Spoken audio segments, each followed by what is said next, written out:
మనకు అర్థమైతే అది అసలు లేదు అని మనం అంటున్నామంటే అంత దరిద్రపు మాట ఇంకోటి లేదు. ఎవరేమో అన్నీ ఉన్నాయి, నీకేమైనా కావాలో చెప్పు, అంతే లెక్క. అన్నీ ఉన్నాయి కానీ అది లేదండి, అది ఎందుకమ్మా ఇంకా అన్నీ ఉన్నాయని చెప్తున్నావుగా నువ్వే.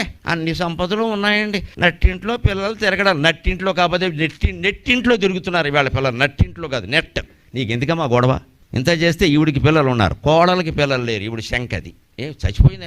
ఏమైంది? పిల్లలు లేకపోతే వాళ్ళు చూసుకుంటారు, గొడవ ఏదో. పిల్లలు లేనివాడు నా దృష్టిలో దేవుడితో సమానం. హిందూ దేవతలు ఎవరికీ పిల్లలు లేరు, మీరు లెక్కేసుకోండి. విష్ణుమూర్తికి పిల్లలు లేరు, మన్మథుడు ఊహా సంతానం, బ్రహ్మదేవుడు పౌరాణిక సంతానం, శివుడికి పిల్లలు లేరు. కుమారస్వామిని ఆవిడ గర్భంలో కనల ఈశ్వర తేజస్సు బయటపడి దాన్ని అగ్ని మింగి, దాన్ని గంగ మింగి, దాన్ని శరవణ స్తంభాలు మింగి, ఇంతమంది మింగితే తర్వాత బయటపడ్డాడు. శివుడు కడుపున పుట్టినవాడు కాదు ఆయన. వినాయకుడు సరే మనకు అందరికీ తెలుసు, నలుగుపిండికి బొమ్మ చేసి ప్రాణం పోశాడు. ఆయన ఏ ఆసుపత్రిలోనూ పుట్ల ఆధార్ కార్డు లేదు. బ్రహ్మదేవుడికి నారదుల సంతానం, అది మరీ విచిత్రం, అసలు కుదరదు. అది సరస్వతీదేవి ఒప్పుకోదు. నేను ఎప్పుడు